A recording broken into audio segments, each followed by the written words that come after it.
camp. She became involved in the camp in 2009. She became a member and joined the student program. In 2016, Cindy was certified by the SCSCMA as a spiritual healer and teacher. Her goal is to provide holistic healing that considers the whole person, mind, body, and spirit. In the past, Cindy has served as associate pastor of Colby Memorial Temple in Cassadaga and has worked as a hospice volunteer. Please join me in a warm welcome for Cindy Gordon.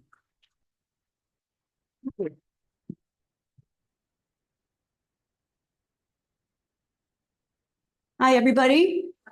You all did a fantastic job with the time change. Thank you. All right.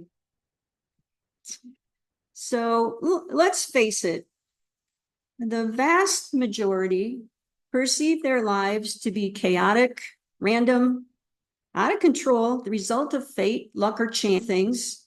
They consistently experience far less, all the while perceiving themselves as victims. They perceive life as hard, as a struggle, or that things, and you know what? They get to be right.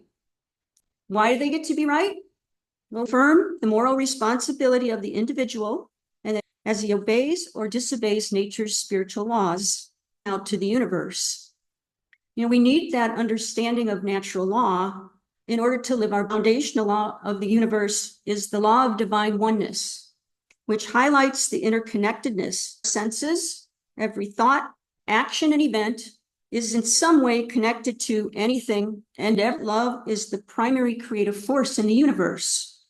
Aspect, rather, it's the fundamental energy that binds and sustains all creation. And this concept, expanding it into a cosmic force, an energy. The law of one suggests the evolution of consciousness and the ongoing creation of the universe. Of existence is the evolution of consciousness. Entities, including humans, are central to this journey is the principle that we are all sovereign beings, make choices and decisions that shape their path of evolution. The law of one emphasizes the importance of respect for the choices of others and the understanding that each entity's choices contribute to the collective evolution of consciousness. Now, the law of one introduces the concept of cosmic consciousness, describing an evolutionary process in which beings progress through different levels of awareness. And the ultimate goal is the reunification of individualized consciousness with the infinite creator. Now, this process involves what the law of one refers to as the harvest, a transition of souls based on the level of their spiritual evolution. Now, the harvest is not a judgment, but it's a natural progression in the journey towards oneness. Now, a big part of this progression is service to others.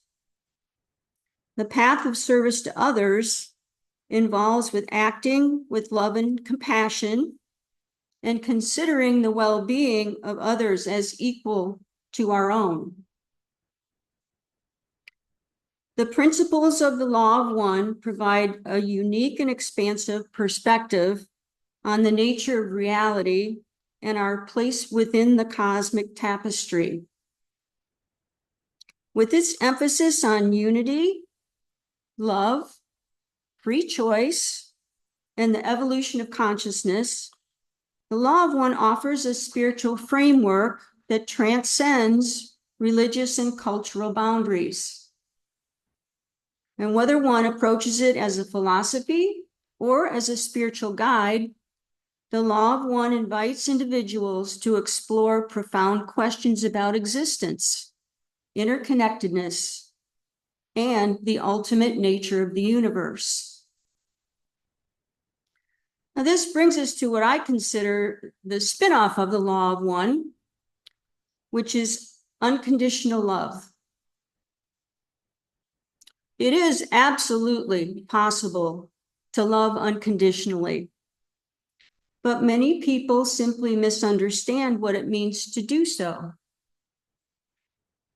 Now, the literal meaning of the word unconditional is without conditions. But how does this translate into reality? To answer this, you have to first consider what conditional love is.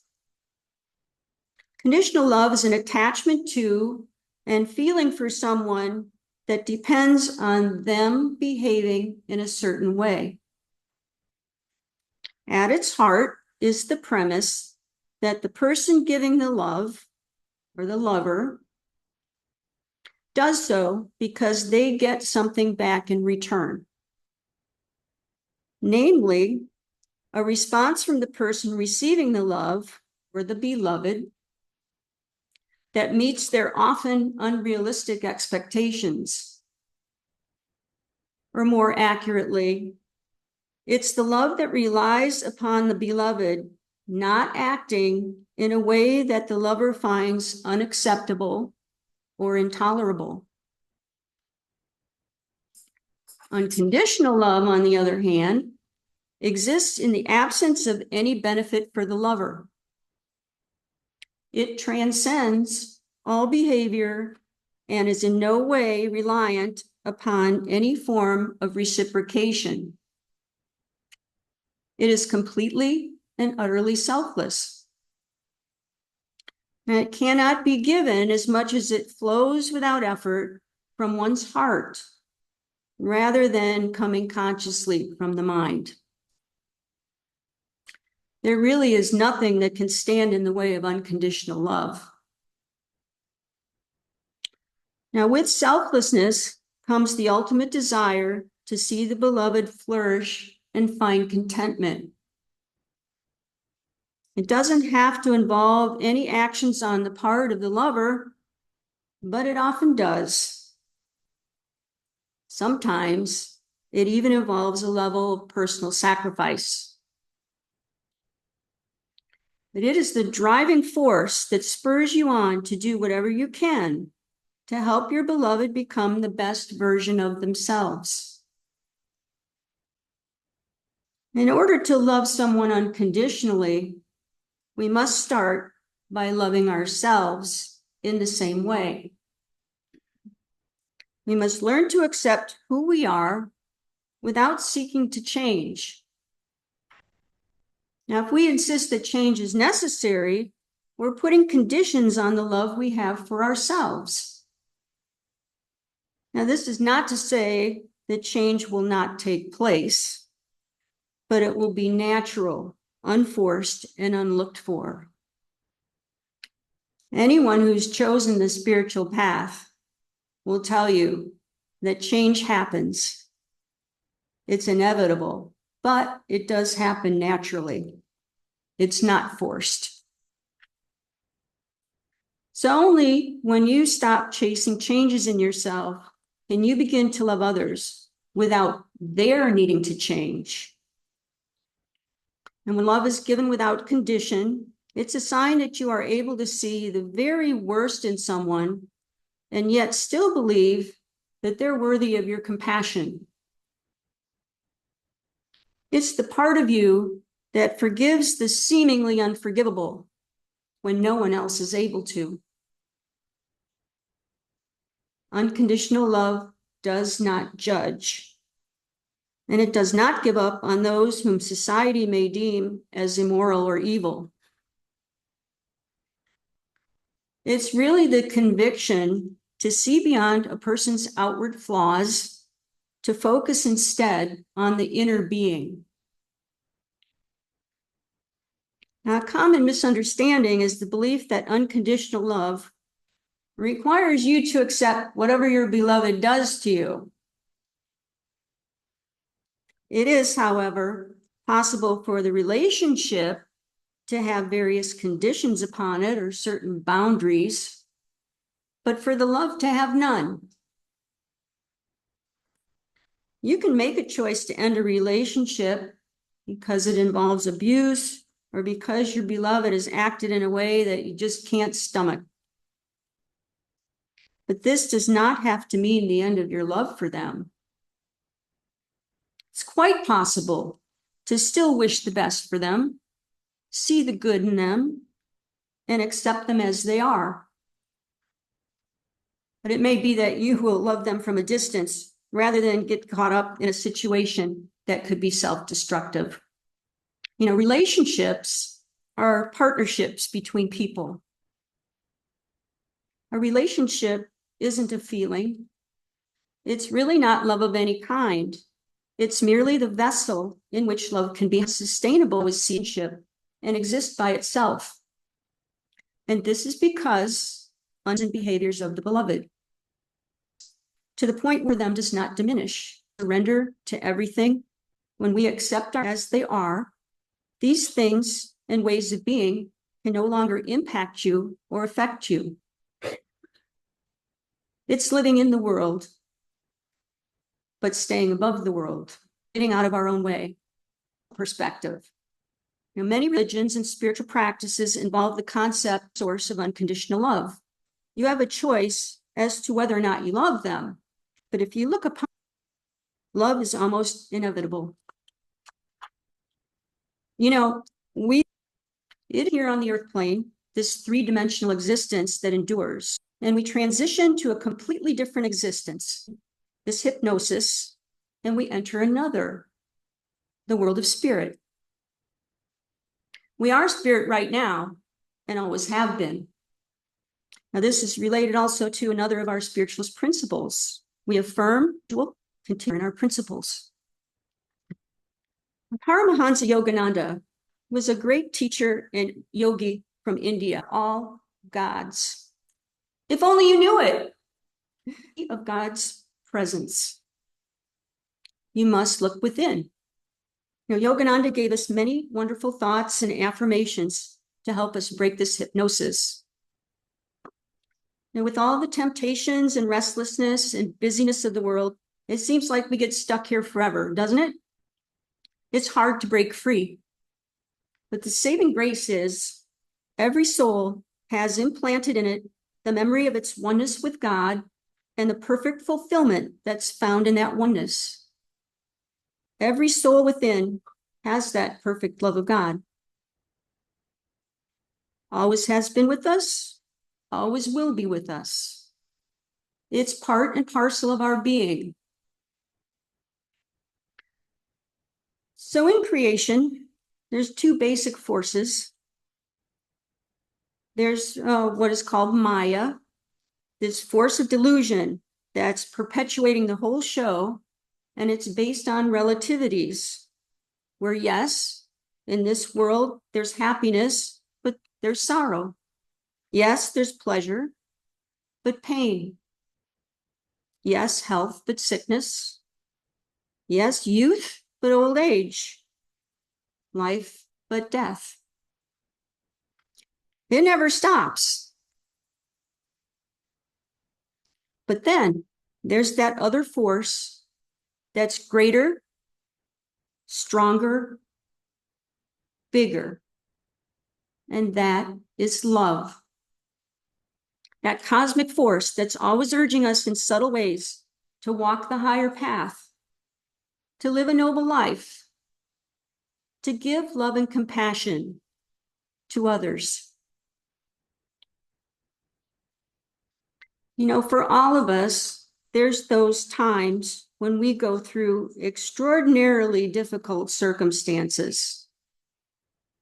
It could be losing someone you love, financial difficulties, health challenges. Sometimes these things, they seem really completely overwhelming. So why do we go through these things? I think it's to learn love. If I look back at my own life, I most certainly did not enjoy those difficult experiences, but they did teach me, perhaps like nothing else, They taught me to choose the path of love. And the hallmark of divine love and what distinguishes it from the limited human love is divine love never changes. And you know, that love we also have to express to others. In the hard, cold light of day, sometimes it's not so easy to express that love. So what things can we do to elevate our love? Now, this is from a book called Enter the Quiet Heart by Sri Dayamata.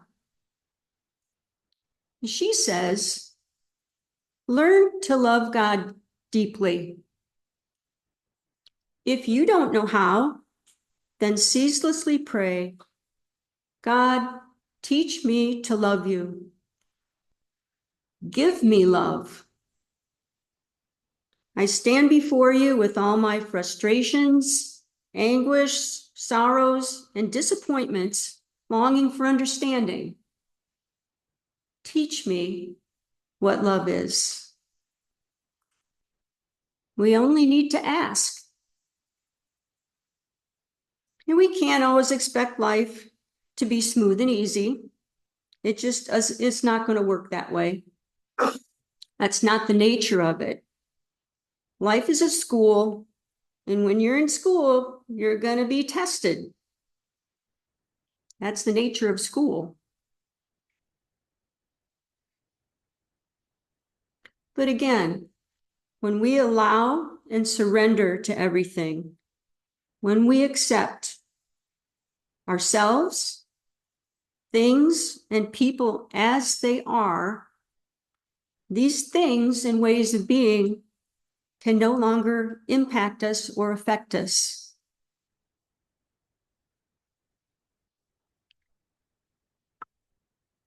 I'd like to thank everybody for listening today. As you all walk your path, if the going gets tough and you need to make it better, just remember that great Beatles song.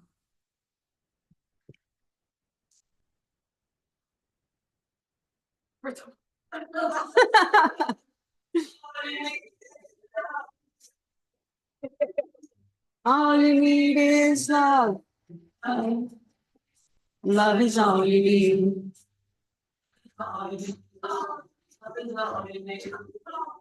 You can sing.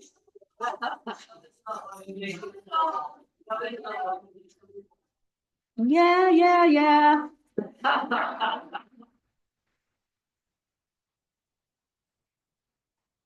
So everybody get out there and shine your love on the world. Thank you.